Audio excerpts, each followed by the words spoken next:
Hi there guys, and welcome back to the channel. Today you're joining me in what I consider to be one of my very favourite Mercedes-Benz in the model lineup that they have. Just because I've driven a few of them, I've always really enjoyed driving them, but it is the GLC. In particular, this is a 2017 GLC AMG line, and then in brackets next to it, if you look on any Auto Trader and that, this has Premium next to it. So it has the AMG line, you got Premium, and then you got Premium Plus. This one here is the Premium, so it's the middle of those three. But the AMG line is still a nice spec to begin with. You get the nicer look on the bumpers, the nicer alloys as standard and things like that.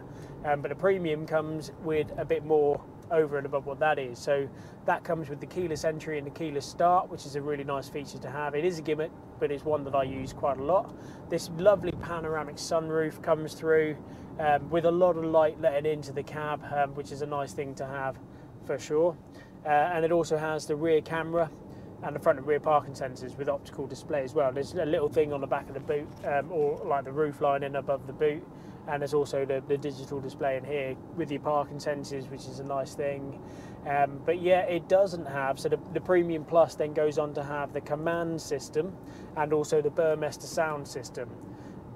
They're not deal breakers in my mind, and that's not just because I'm selling. I sold a few of the AMG lines, the Premiums and the Premium Plus. It's nice to have, there's no doubt about it. The Burmester system is a very good sound system. The command system, it was all right at the time, definitely, but even by today's standard, it's not that different to what these are nowadays. It still has the satellite navigation. It's what they call the Garmin satellite navigation, or the Becker system, depending on which area you're in. So this one's got the Becker sound system, which you don't necessarily use too much anyway. It still has all the Bluetooth telephone connectivity. It's an easy system to use and look at once you get used to it. I've mentioned it in previous videos, so the BMW iDrive system I think is superior, especially in the later ones with that touchscreen side of it as well. But at the same time, it is usable once you get your head around it. It's not touchscreen or anything like that. The only reason I say that is because you've got this dial down here, which you can scroll from left to right, and then you can also knock it down and up to then get between the three systems on the screen, or the three menus on the screen. Once, as I say, it sounds far more complicated. Even when I'm describing it, it sounds far more complicated than what it is. But when you first jump into one like this, you think, oh, it's just a bit fiddly. And then you've got this touch-sensitive pad above it, which kind of does the same thing as the wheel. So what's the point in having it? Have one or the other. And I prefer to use a dial, because then you're not having to distract yourself too much. So, you know, it's a system that once you've got used to it and you know where your shortcuts are and everything like that, it's pretty good.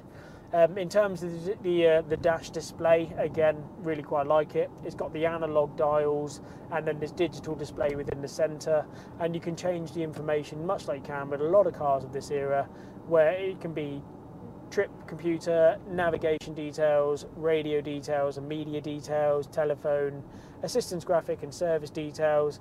It's all pretty standard run-of-the-mill, but it's a nice thing to look at. It's not overly complicated. You've got your left-hand side of the steering wheel, which you can just flick through and choose what it is you wanted to do. Paddle shift, which is quite nice as well. Again, a gimmick. You don't really use it too much when you're in the automatic mode, but they are there if you wanted them to be. Because it's the Premium, they have what they call their high-performance LED headlights. They are good. They are worth having over the standard ones that come on the SEs and things like that, because the LED, it does just have that better performance of a night time. And because they're automatic, I just leave them on the automatic setting, and it measures the lights and the density in the light, and just turns them on when I need them to come on. And the daytime running lights also look a bit better as well. And again, that's part of that AMG line with the Premium and the Premium Plus. They all have the LED daytime running light, and that is a nice feature to have. It does look quite smart when going along, and the indications and everything, it's just a nice cluster to have, really. So yeah, got the automatic lights down here. Your gear stick, as it is with all these Mercedes of this era, is on the right hand side. It's a 7-speed gearbox in this one here, and this, as I say, is the 220D, which is a 2.1 4-cylinder turbo diesel producing 170 brake horsepower. That 170 brake up, I think, is quite manageable. I've driven the 250, the 350. I haven't driven the GLC 43 AMG or the 63 AMG. I imagine they're very exciting, and I imagine that is a very cool car to have, because as I say, this here, it holds the road really well. It's a great size. I'm happy parking it anywhere.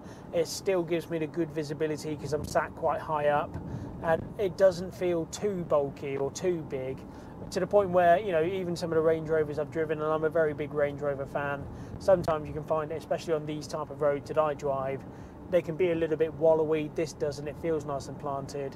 It handles the bumps in the road very well. It's also very quiet within the cabin area, and that's always a nice thing to have. So this is Pirelli Scorpion tyres all round on this, and they are the 18-inch alloys. They could be 19-inch alloys. I forget which ones now, but that is a good setup for this car. It's very, very quiet. I'm still feeling like I'm a little bit sporty when I want to be, because I can change the dynamic drive and put it into a sport mode, which it feels, you know, the steering goes a little bit heavier, your throttle becomes a little bit responsive, and you feel a bit stiffer as you're going through corners and bits. So it handles it very well for this vehicle, and I imagine with that 43 or that 63 engine, it would be phenomenal. But back to this one with the 220D, it's 170 brake horsepower and really quite capable. Actually, I'm coming up in a minute to the hill that I normally use, so I'll join in just a sec.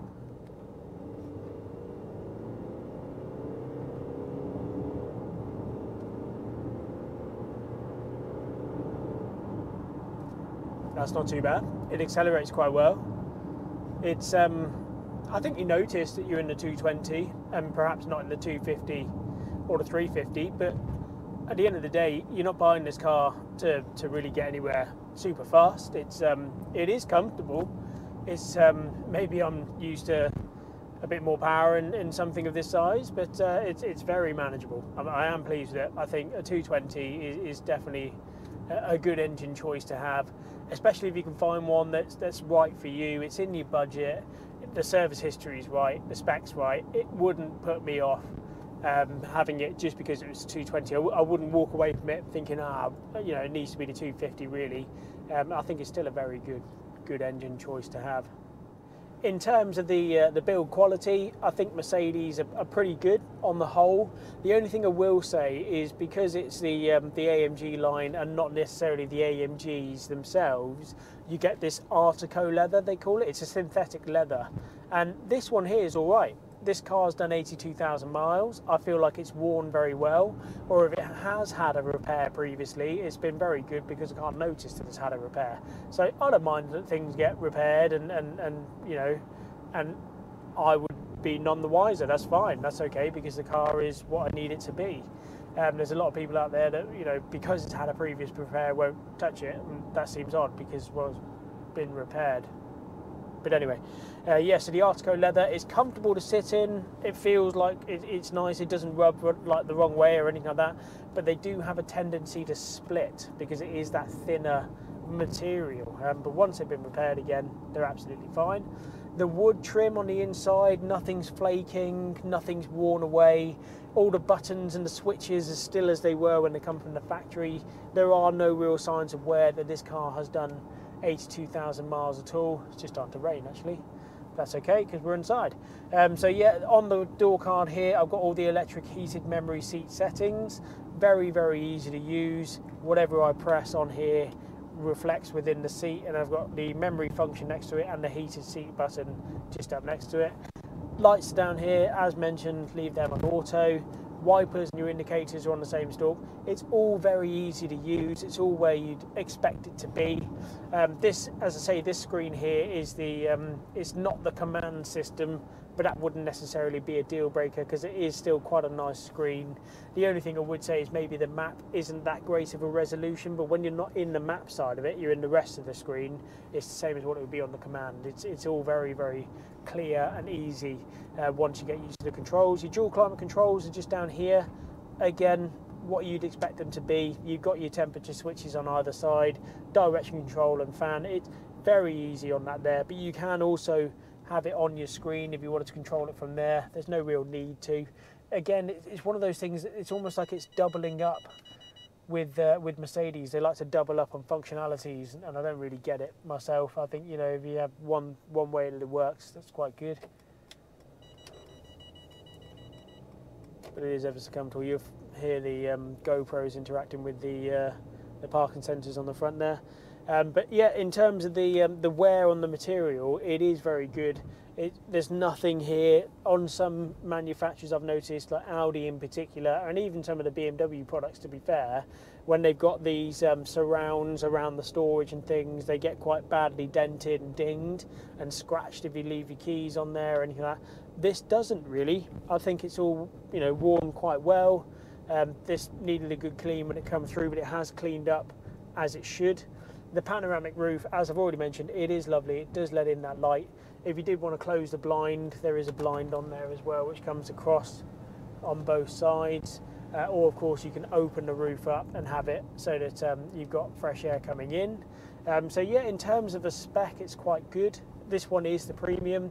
I would almost advise that you go for an AMG line to begin with, so you do get those high performance LED lights as standard with the nicer daytime running lights, and you get, you know, just a nicer looking, a bit more sporty and everything like that.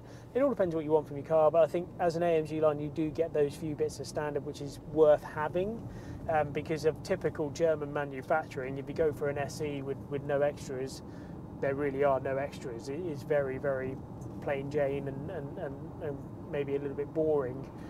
So yeah, having the AMG line premium, which we're in today, I quite like it. There's nothing I'd really miss over the Premium Plus.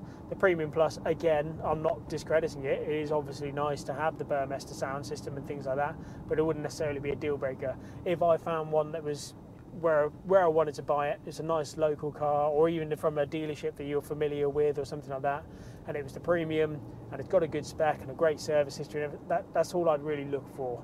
I'd be very happy to settle with an AMG line, the premium or the Premium Plus, all to be very good.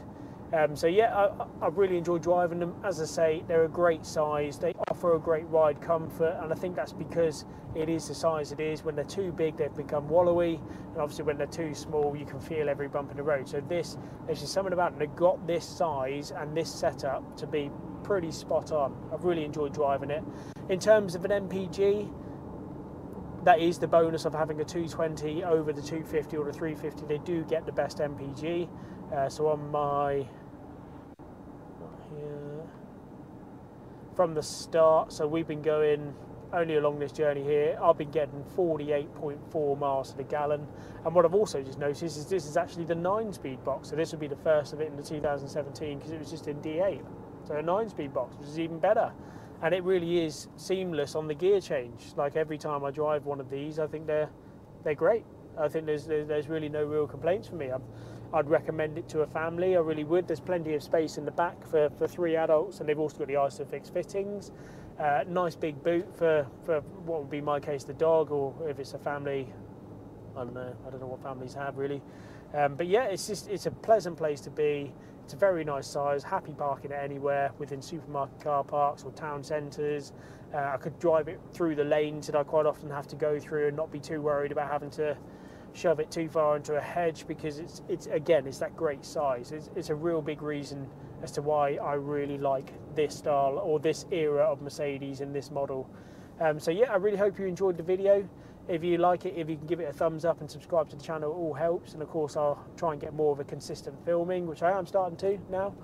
And yeah, I will see you for the next one. Thanks very much.